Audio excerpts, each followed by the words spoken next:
Welcome to the Empowered with Erika podcast. My name is Erika Vishkalis, and I'm an empowerment coach, mindset mentor, personal development enthusiast, and holistic health advocate.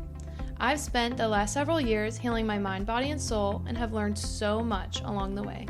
From healing trauma to navigating a sober lifestyle and learning how to step into my personal power, it has been transformational. If you are looking to heal, to be inspired, to uplevel your life, and become the most empowered version of yourself, you've come to the right place. I created this podcast to help you know you are worthy of rewriting your story and to help you navigate your own empowerment journey. You are worthy of living your most authentic, aligned, and inspired life, and I can help you get there.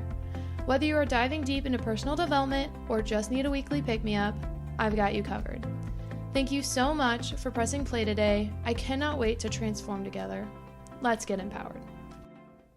Welcome to another episode of Empowered with Erika. I am so excited that y'all are here today. And let me tell you guys, this is going to be an interesting episode. We are going to dive deep into how sometimes the worst moments of your life can turn out to end up being some of the best moments of your life. And I'm going to share a story with y'all I have not shared yet on the podcast on how one of the worst moments of my life, the worst days of my life, the worst evenings of my life, then snowballed to become one of the best moments. And I don't know if I'd go as far to say I'm glad it happened, but I guess kind of, because I definitely wouldn't be where I am today. And I like where I am today if it did not happen. So I think often, especially in today's culture, we tend to victimize ourselves, and we tend to often think that these hard moments in life happen to us and not for us. Listen to episode 1, and I talk all about how life happens for you and not to you. And I really try to embody that fact.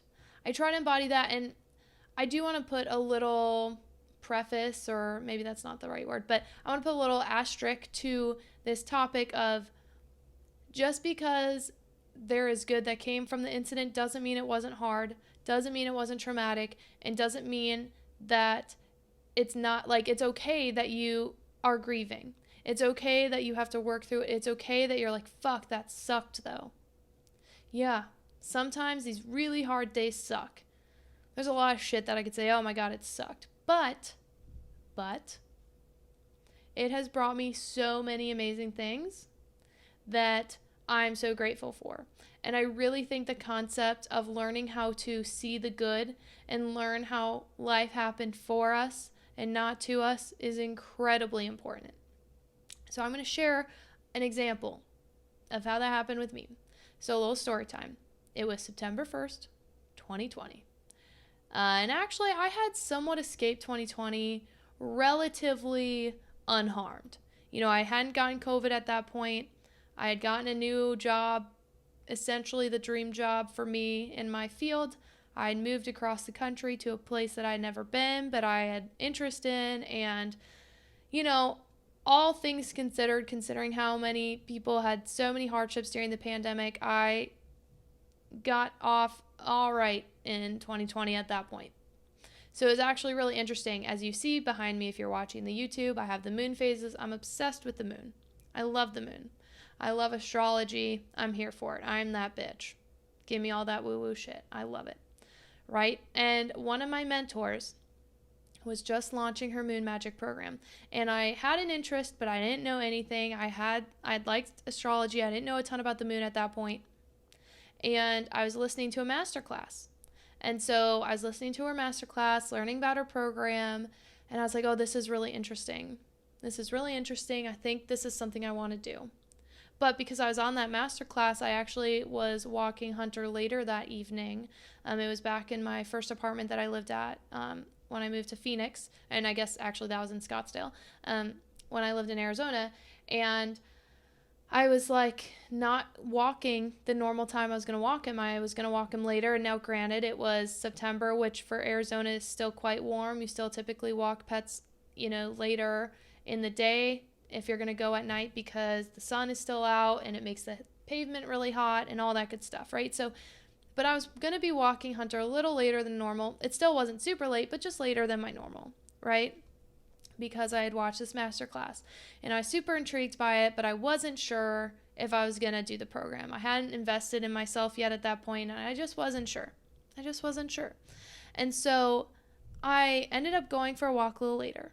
And about a couple minutes into the walk, I had just gotten off this pedestrian bridge. For his nighttime walks at my old apartment, there was a park like across the street, and I would go do a little loop around the park and come back. Because in my apartment, I didn't have, that was the only way he's able to go to the bathroom and get exercise. And Hunter is a Husky Shepherd mix, so he needs a lot of exercise, and it was good for me. I really enjoyed doing that.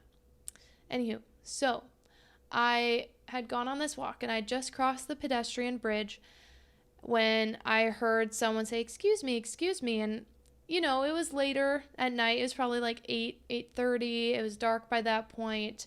And I actually remember the week before this incident happened, I had mentioned to someone, I was like, I'm feeling a little nervous to do my walks alone at night.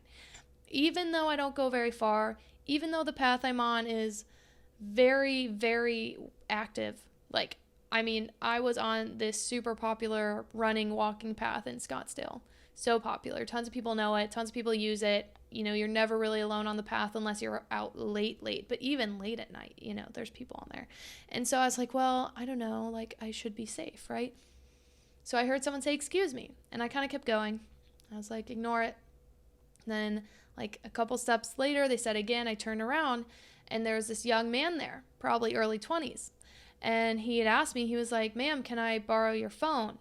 He had seen that I had my phone with me. And, at that point, literally, guys, I always would listen to music or whatever. But I also only had it really to have a light, to pick up Hunter's poop, right? I needed the light, and it was about to die. My phone was about to die. It was had the red little sliver and everything. And I was like, oh, I'm sorry. And he's like, please, I'm desperate. I really need to borrow your phone.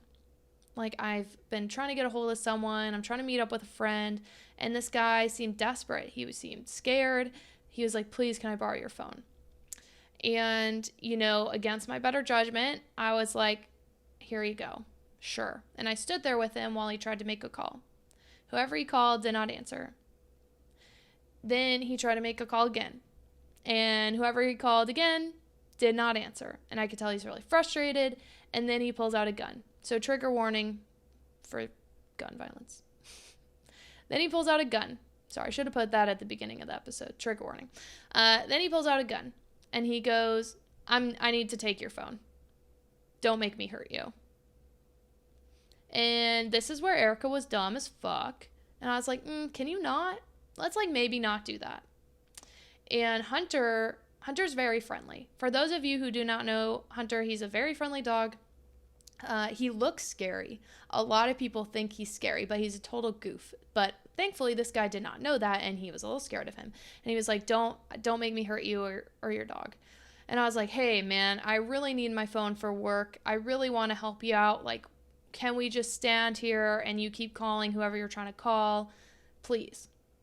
And you could tell that, this kid was younger. Like I said, probably early 20s.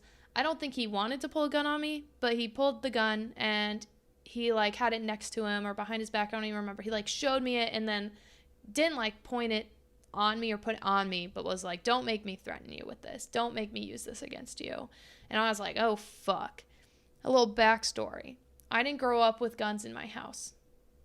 I am not someone that's experienced with guns. At that point when I lived in Montana, I had shot a gun a handful of times. I had a lot of friends with guns at that point, but I was not someone that was very comfortable with them. I did not really know what I was doing. And I was like, oh, Jesus Christ. So, and also I'm not a small, tiny bitch. Most people tell me that I'm kind of intimidating. So I was a little shocked that between me having some muscle and apparently intimidating people, and then my dog looking kind of scary to most people, that this dude, one, approached us, and then two, pulled a gun. I don't know why he did that, but anywho, back to the story. Sorry, I'm getting sidetracked. He pulls this gun, and I'm like, oh, fuck. I might die. Why did I not just let him take my phone? Who fucking knows? I don't know. In the moment, I was like, hey, I really need it. Can we help you figure out whatever you need figured out? And I don't remember my exact words, guys. This was almost 2 years ago now. But I was like, hey, like, let's try to figure it out. So he takes a couple steps away from me. He's like, okay. So then he keeps calling. He tries calling again. Again, the guy doesn't answer. He was like, don't make me hurt you. He's like, are you going to sick your dog on me? And I was like, don't make me sick my dog on me. Well, knowing Hunter he was sitting very nicely next to me. He looked like very stoic, but he was not barking. He was not lunging at the dude. Like, my dog is the kind of dog that's like, oh, new friends, pet me. Now, thankfully, this guy didn't know that, but I'm just saying, he's not the best guard dog. He's a friendly dog. And, anywho, so eventually, I was just talking to the guy. I was starting to freak out. I don't think I was crying at that point. I was relatively calm, but, like, inside, I was like, holy shit. Someone just pulled a gun on you. Like, they could shoot you at any moment. You could die. Like, this is it, man. Like, fuck, you should have trusted your instinct and not given this guy your phone. You should have trusted your instinct about walking alone at night. You know, I grew up in a small town, relatively. I mean, compared to other people, it's not a small town, but like a relatively smaller town. I have always felt safe in places I've lived. Where I went to college was fucking small. In Montana, it was relatively small, and I always felt safe where I lived in Montana. Maybe naively, but I did. And so I wasn't someone that normally like had this fear for my safety, and call that privilege. It is a privilege, I guess, but I wasn't very fearful of my safety at that point. And so this guy, and I was starting to talk to him. You know, I was just making conversation, and thankfully I had experience from previous jobs of talking people down when they were not in a good mental state and staying really calm during very stressful moments. So on the inside, I was freaking the fuck out, but on the outside, I was like, hey, let's problem solve. How can I help you? What can we do? I'd really like you to not take my phone. I'd also really like you to not fucking shoot me. How can we make this happen? That was my mindset. And so, again, why didn't I just let him take it? I don't know. And this is my PSA. Just, if someone tries to steal your shit, just let them take your shit. It's just stuff. Your life is more valuable than the item. Now, whatever. For whatever reason, I did not do that. And so then eventually I was like, hey man, like, how can I help you? And I was like, look at the phone. Look at the phone right now. The battery is about to die. You say you need it to get a hold of someone and to go do this thing. I was like, I don't know. How can I help you? Let's take you there. Where do you need to go? Let's figure this out. I was like, but look at the phone. It's going to die in probably about 5 minutes. How does stealing it help you? And he looked at me, and I was like, dude, we're on a busy running path right now. I do not know how no one has stopped us. Like, honestly, guys, it was wild that no one had passed me, because like I had said earlier, there was always people on this running path. Always. I do not know how no one fucking saw what was going on, because no one passed us. Like, it was wild. And I was like, dude, someone's going to show up and see what's going on. I was like, please, how can I help you? And then he puts down the gun and he starts walking away he puts down my phone on the grass a couple of steps away from me. He's like, I'm sorry. And he starts walking away from me. And then this was wild because I'm not this person. But as he's walking away from me, I was like, hey, what's your name? I want to pray for you. What's your name? And he looked at me and he like shook his head and he kept going. And in my mind now, I'm like, oh shit, it would have been nice to know the guy who just pulled a gun on me's name. It would have been nice to know. But whatever. He runs away. I get my phone. I'm like, holy shit. How did I get out of here alive? How did this just happen? I turn around. I see there's a runner, and he like disappears into the bushes. He like goes like maybe 100 yards, goes off onto this golf course, because this running path was like along a golf course in Scottsdale. And he goes into the bushes somewhere and disappears. And guys, it's wild when you're in that moment how much you don't remember. There's so much I don't remember. I don't really remember what he looked like. I don't remember what he was wearing. So anyhow, I turn around and I pick up my phone. I grab Hunter and I'm like, time to fucking go. Okay, time to go. Or get the fuck out of here. I'm sorry, dog. I hope you poop in the next minute, because I can't. And Hunter was really good the whole time. And it was so fun. It's not funny, actually. But this guy was running past me, and he stops me. He's like, "Are you okay?" And I was like, "No, dude, someone just pulled a fucking gun on me. He went that way. Be careful." And I like start running, and I'm like going back across this bridge to go towards my apartment, because guys, I could see my apartment from where this happened. Like, I was so close to my apartment complex, and at this point I lost it. Like, I started crying, and I was like, holy shit, like, what just happened? Sobbing. And I run into these two women who are like middle-aged women, and they're like, "Are you okay?" I was like, "No, someone just pulled a gun on me. I don't know what just happened, like, blah blah blah." And they call the cops. They walk me back to my apartment. The cops show up to my apartment, give them all that information. They're like, "Are you okay?" And this is going to make me sound so pathetic. But I was like, hey, they're like, "Hey, who do you want to call?" Like, the cops were like, "Who do you want to call?" And I was like, "Well, I don't have any friends here. I don't fucking know anyone here." I was like, "I just moved here like 2 months ago." So it was September 1st. I officially started my job July 1st. I'd moved like a week before that because I had to quarantine because of COVID. So I'd been here, 2 months and a week? And I was like, dude, I got no one to call. It's later at night. All my friends are on the East Coast. It's the time of year, I think, at that point where I was 4-hour time difference. I was like, I guess I'm going to call my boss, my poor boss. I was like, "Hey, man, just want to let you know someone just like tried to rob me. So I don't know if I'm going to be at work tomorrow. I'll let you know. I'll talk to the appropriate people." He's like, "Are you okay?" I was like, "Well, I'm alive, so yeah." I mean, obviously I was not okay. Not okay. But I didn't know what to do. And then I called my mom. I told her what happened. Let a handful of other people know what happened. Everyone leaves, and it's like the adrenaline wave came off of me, and it just hit me. I was like, holy shit. I almost just died. Or I could have just died. My life was very much right before my fucking eyes. And that's not the first time my life has been right before my eyes, if I'm being honest. That's not the first time in my life that I could have died. There's been a handful of them.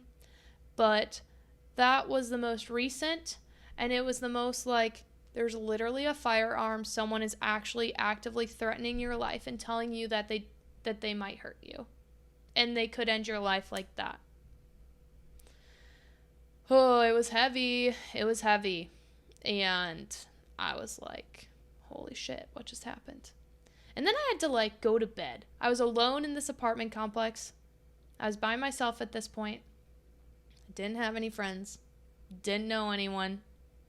Had barely gotten to know my coworkers because we were working from home a lot at that point, because it was still like everyone was freaking the fuck out over COVID. And so I was just like, okay, I don't know. I think I took a bath, and I cuddled Hunter, who literally stayed right next to me and did not move. I texted the appropriate people, made sure they knew what was going on, and went to bed. Scared as fuck. Lonely, scared. Did not know what I was like. I couldn't believe it had happened, and I had like the post-adrenaline shakes for a while. Very conveniently, I had a therapy appointment the next day, so that was nice. Thanks to the universe for setting that up, so I didn't have to wait a super long time to deal with it. But guys, trauma is tricky because you don't know how it's going to affect you, and it doesn't always affect you right away. It doesn't always hit you right away. And to be honest, I kind of like thought I was fine. I don't know why I thought I was fine. Bitch was not fine. And I still actually deal with the PTSD from this today. I still do. It's hard. I hate that now I feel more judgmental to certain people. I hate that, the next day I went to Target, ironically, after work, because I did go into work just because I needed to get the fuck out of my apartment. So I went to work, and after I went to Target, and there was some dude that was just walking too close to me behind me, and I almost had a panic attack in the middle of Target because I was like, get the fuck away from me. I was not well.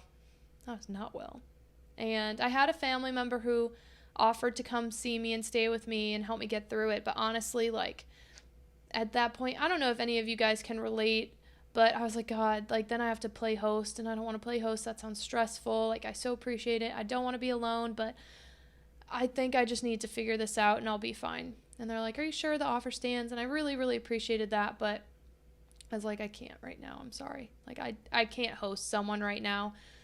Love you, and I appreciate it, but I need to just deal with this. And thankfully, I had a couple coworkers that I opened up to about it, and they were really kind. And I got some pepper spray from Target, and I got this alarm. Oh, PSA, women out there, I guess men too, but especially women, get the birdie alarm. It's loud, and it flashes brightly. I now have 2 on 2 different keychains. 10 out of 10 recommend. They're great for walks. You can pull the alarm. Like, it's like a little tab, and you pull it, and it's super loud, and there's a bright light. And I recommend you putting it on your keychain or put it on a place that you're going to have it often, in your purse, whatever. I take it with me for walks. Anywho, so that was a really hard moment, as you can imagine. Where am I going with this story? Worst moment becomes the best moment. How the fuck does someone threatening my life become one of the better moments of my life? Because, so I don't know if you guys can relate, but I have certain moments in my life where there is a before and an after. There's a before September 1st, 2020, and there's an after September 1st, 2020. 2 very different Erikas, 2 very different things, different fucking mindsets. So I definitely had the whole, oh my God, I almost lost my life, I can't take life for granted experience. And I decided to do the moon magic practice, and people are like, why does that matter? Why does it matter? Well, first of all, I am someone that was raised Catholic, and I didn't really want to go to Catholic church anymore. I wasn't resonating with it. I don't love organized religion. I'm going to be honest. I'm sorry if that offends you. I know it's great for some people. It's not my jam. Do you though? Just not for me. And so I liked this concept of a practice that I could do every day, a journaling practice. I knew journaling was good for you. I liked this concept of diving into something. If you listen to my podcast long enough, you'll see this is a bit of a theme in my life. So I was like, okay, this could be really good for me. And it was an investment in myself. And honestly, it's the first time I'd really ever invested in myself. I never really truly invested in something that would expand my growth as much as I did when I invested in my moon magic practice. And I love it. I'm going to do a whole episode just about moon magic. But that was one way it affected me, is it made me take the leap and just be like, you know what, life's not fucking guaranteed, so I'm just gonna do what I want, fuck the rest, right? So I invested in this program, and it changed my life, guys. It has changed my life in so many ways. I have been able to learn how to live in flow, learn how to be, learn manifestation. I've manifested many things in my life through that practice. I joke that I manifested Kyle, and he jokes he manifested me. It's true. Universe and divine timing, gotta love it. But that was one way it changed me, right? Another way was, obviously after that, I was like, I never want to feel that powerless again, ever. I never want to feel that powerless again. So I decided to look into self-defense, and I started training Krav Maga. I found a Krav Maga gym in Scottsdale. I started training there. I've never done a martial art before, never done self-defense before, and that changed my life. It changed my life. I'm not currently practicing Krav Maga. I practiced for about a year and a half, 2 years. A year and a half. I just stopped recently. And it's not that I stopped. I just, with life and busyness and things, I had to stop renewing. Like, I had to not renew my contract. But anywho, so Krav Maga changed my life. And how? How did it change my life? Well, first of all, it made me not feel so scared. It helped me gain a lot of power back. And again, I'm probably going to do a whole episode just on my Krav Maga experience and why I recommend it for all women. But it allowed me to not feel as scared. It allowed me to know, okay, if someone comes up and chokes me, how do I handle it? If someone points a gun at me, how do I handle it? How do I disarm someone with a gun? How do I get out of these situations? And it made me feel not as scared. Because guys, let me tell you, the thing about trauma, especially an instance like that, where your life is threatened, and there's many other ways that this can happen too, but I did not feel safe in my body. I did not feel safe in my environment. I did not feel safe. And that sucks. It sucks when you're all alone in a place that you don't know, you're not familiar with, you're not comfortable. You have like barely any friends at that point. I just started getting to know like 2 or 3 people. I did not feel safe at all. And Krav Maga made me feel safe again. It made me feel safe again, and that's powerful. It also was the first community I had in Arizona. It was the first time I felt like I belonged. And it gave me back joy and passion, and it was like a very active form of therapy. Let me tell you, the first time we practiced gun defense and someone pointed a gun at me, I cried. I cried in the middle of my Krav class. And my partner, who's amazing, I'm still friends with her, I love her, we got our little Krav squad. She was understanding and she was empathetic, and she was like, I get it.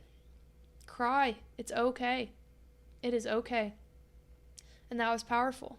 I'm getting a little emotional. Right now. But that Krav Maga, doing that, taking that class, taking that action to learn how to defend myself, was powerful. It was really powerful. And not only because I defended myself, but like I said, it was the first community I had in this new home of mine. And I had moved to Arizona, and I was like, I don't know how long I'm going to be here. I'm going to be here for the unforeseeable future.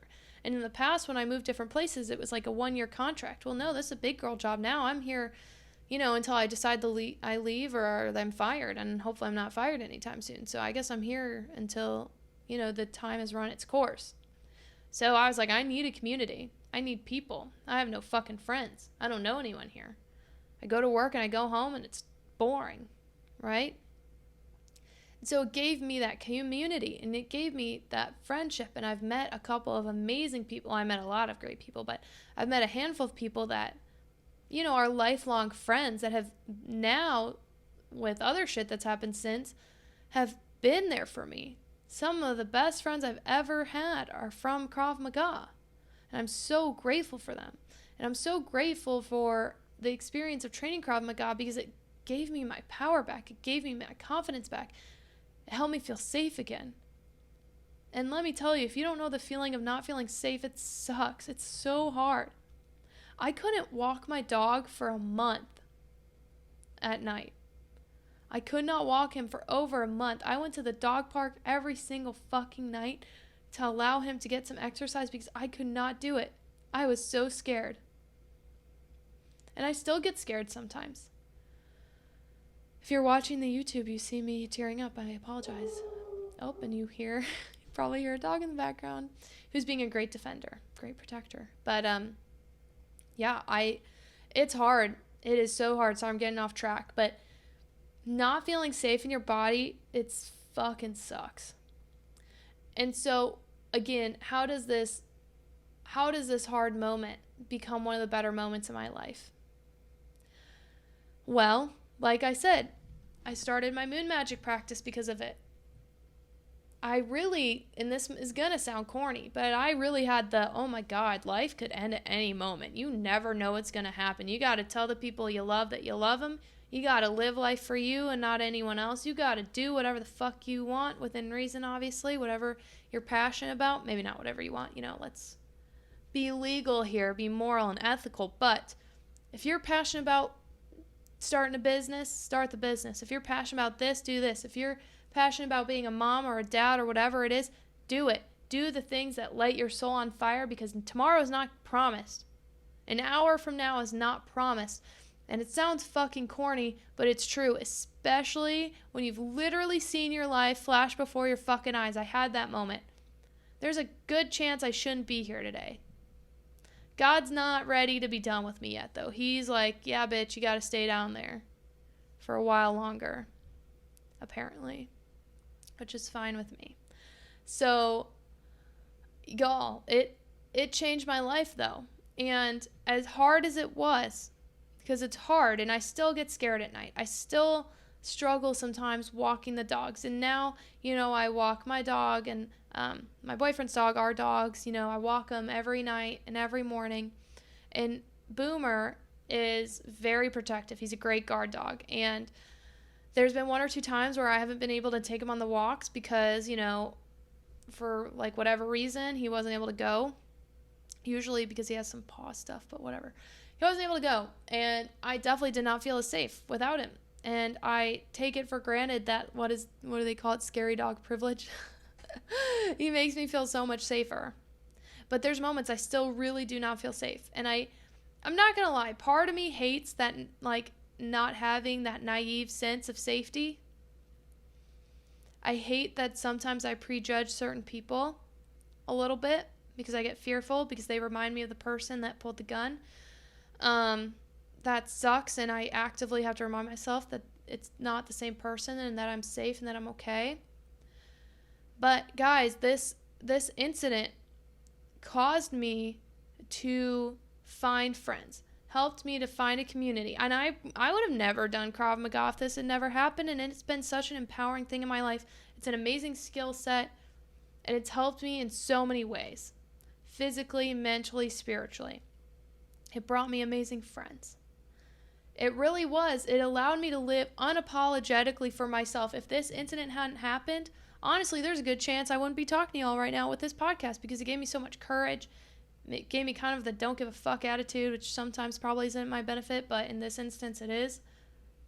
Because tomorrow is not promised. So if you take anything from this, live your life for yourself, not for other people. Also, pay attention. When things happen in your life, not that you need a babysitter, not that you necessarily need anyone holding your hand, pay attention to who's here for you.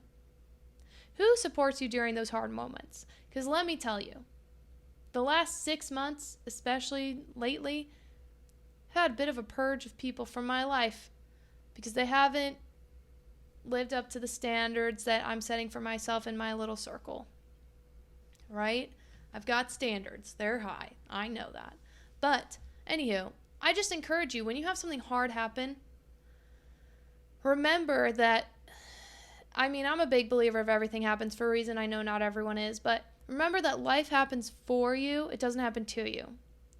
This incident didn't happen to me. It happened for me. And there's a lot of hard things that came from it. I'm not going to lie to you guys. I hate that I still get sometimes scared at night. I hate that I have these fears. I hate that I don't have that naive sense of feeling safe anymore. Like, that's hard. But I'm also so grateful for all the things it brought me. It pushed me to really start a spiritual practice. I don't know if I would have ever had the spiritual practice I have today if it were not for that incident. I wouldn't have some of the best friends I have in my life right now that I'm so grateful for. I'm so grateful for them. They light my soul on fire. They are the best. And I probably would have never met these people if it was not for this incident. So, that's just my reminder. And it's not necessarily going to be in the moment. Often it takes a little bit for us to realize like how something that was hard really may have helped us, or may have been the catalyst we needed, or, maybe you found some sort of beauty in that difficult situation. And I know that it can be hard to find it in the moment. So I'm not telling you that in the next day I wasn't like, oh, I'm so glad someone pulled a gun on me. No, obviously not. It took me about 6 months, I would say. 4 to 6 months. Where I was like, you know what? As hard as that was, and as many tears as I've shed, and how shitty that was to go through, I'm grateful for all the beauty that's come from it after, right? So I encourage you, if you're going through something hard right now, just keep the faith. Keep the faith that life is happening for you. It's not happening to you. Keep the faith that for whatever reason, this is part of your path, part of your journey, and we can't fucking control it. We can't control what life brings us. We can't control the hand we're dealt. All we can do is play the cards, right? That's all we can do. So with that, sorry, it's kind of heavy. I should have probably put a trigger warning at the beginning, but I forget that we need to do that nowadays. So I'm sorry if this triggered you. Thank you all for listening. And just remember, it's a bit of a heavy episode. I apologize. I swear I'm fine. Get yourself a birdie alarm.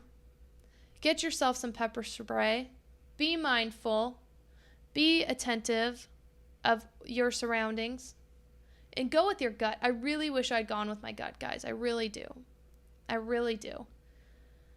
So, if I had gone with my gut, I probably wouldn't have been in that situation. But, like I said, everything happens for a reason. Life happens for me, not to me. It's okay.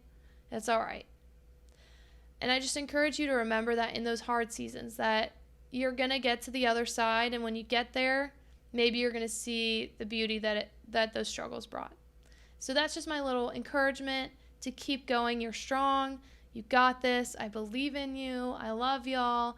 Thank you for tuning. Don't forget to share the podcast, rate, review, subscribe. I'm so grateful for you guys, and I will talk to y'all soon. Bye. Thank you so much for listening today. I'm so grateful for each and every one of you for taking the time to be a part of our community. Don't forget to check the show notes for the resources I shared in today's episode, and of course to connect with me on social. You can find me on Instagram and TikTok at erika.vishkalis. You can also find me on Facebook at Erika Vishkalis. If you want to be a part of our online community, check out our Facebook group, Empowered with Erika. You can also find all of our offers and community links at empoweredwitherika.com. I always love hearing from you, so don't forget to rate, review, and subscribe, and tag me with your biggest takeaways from today's episode. Let me know what you loved and what you want to hear more about, and share it with someone who you think would love it too. I cannot wait to share more with you. I will see you next week, and don't forget to stay empowered.